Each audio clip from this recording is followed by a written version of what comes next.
I'm going to give you a short follow-up to the longer Quopi 2.0 recovery scheme that I talked about earlier this week. This is a follow-up to that. I wanted to show you more of the conversation I had with Tanya, which if you watch that video, you would know who Tanya was, but I'll give you a little refresher on that. And I also want to give you an update on the intelligence on chain, rug pull finder, Berwick law, intake form, and so far what I've experienced through that process. So as a little bit of a refresher, the Quopi AI Trader official group, this was brought to my attention by a couple people on the team where they were seeing some of these transactions that were happening, and it looked like it was real. They're asking me to take a better look at it.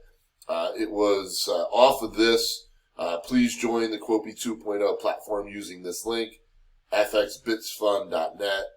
Send your account balance details or the hash IDs of your previous crypto transfers to the Quopi version 1.0 platform. Set aside the 20% security deposit, so they want 20%, which is more than that, but I'll explain that. Once you've completed the deposit, your old record will be approved.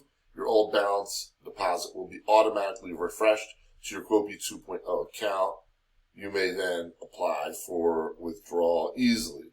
Okay, so that's the pitch. And then you have all these people coming in here to this group, and they're posting their transaction hash IDs. And you even have real people who, because I recognize this name, I do believe this is a real handle, that are going in and checking the transaction hash IDs and saying, hey, I just checked this, it is real. Which I even did because, yes, the transaction hash ID that I checked was real. All the ones that I've checked are real, or most of the ones I've checked are real.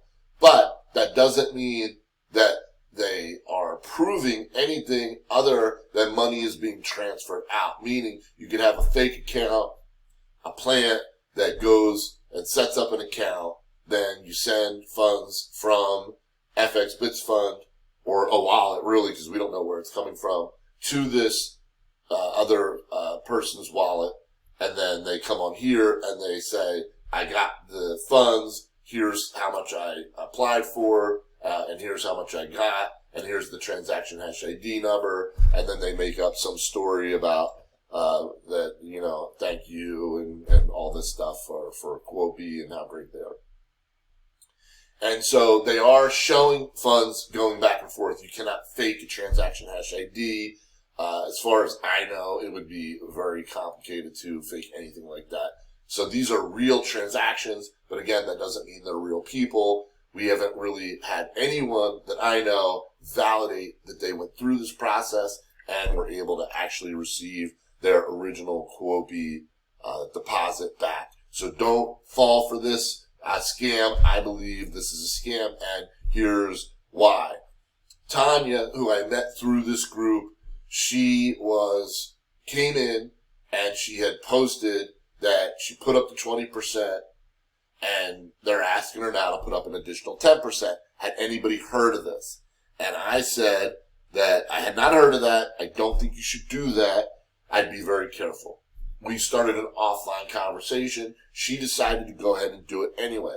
I talked about this in the last video, and I showed you the conversation that I had with her. She put up the 20% and the additional 10%, then came back into this group and asked for help. Then she was blackballed from the group.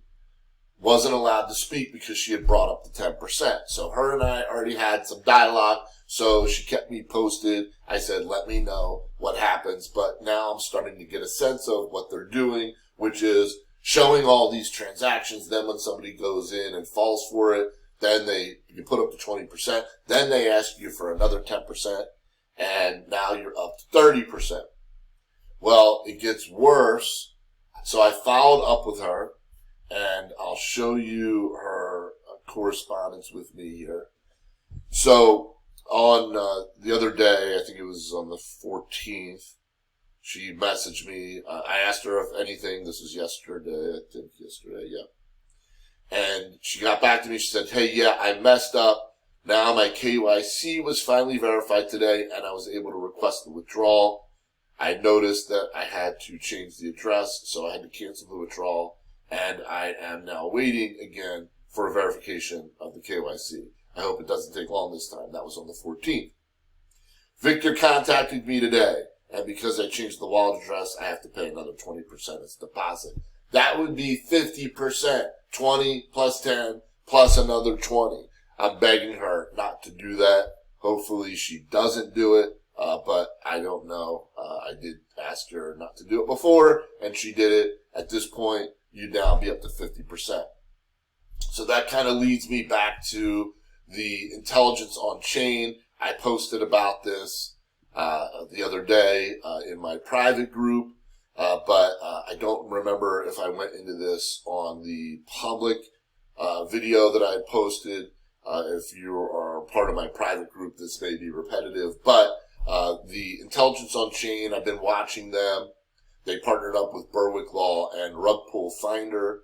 They have a Twitter account here. This is what I'm looking at. They are also on Telegram, so you can find them. They're called Intelligence on Chain.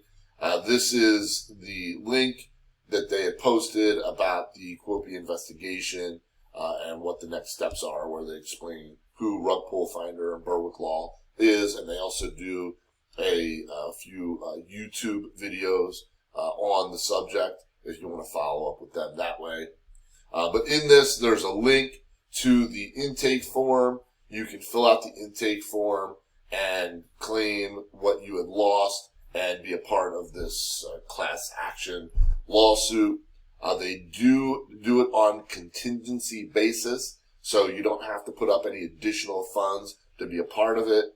At this point, they are saying that they'll go after Quopi, and when they get your money, they'll take 40% of what they get. But I would rather do it that way and put up 40% after they recover my money as compared to putting up 20, 30, or potentially even 50% in this case, with still the risk that I might be getting scammed, and I don't want to be taken advantage of and made a fool of again. It's already hard enough and bad enough that we got fooled the first time.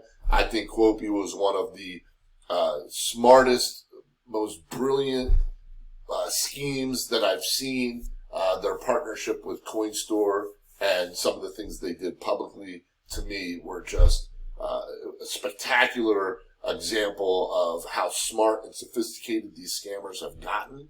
It was so well run and so organized and so clean that it got a lot of people. This was a huge scam, and I want to recover my funds, but I don't want to invest more good money to chase bad money. Hopefully this Berwick Law, Intelligence on Chain, Rug Pull Finder situation does work out, and we can recover our money. I'd gladly pay 40% in order to recover those funds. They do seem like they're going to go a little bit faster if you listen to this video, which I'll share the link in my group. But if you listen to this video, it does seem like they are going to go a little bit faster. So this is what I'm doing. I'm not telling you you should do it, but I did want to come back on here and give you an update about Tanya. I wanted to give you an update about what I think they're doing in the Telegram group for fxbitsfund.net to warn you against that, warn you against possibly being scammed out of more money, and give you an update on what I found here with this Berwick Law, Rug Pull Finder, Intelligence on Chain combo. And I think that for me, this is the best course of action. Hopefully this information helps you also.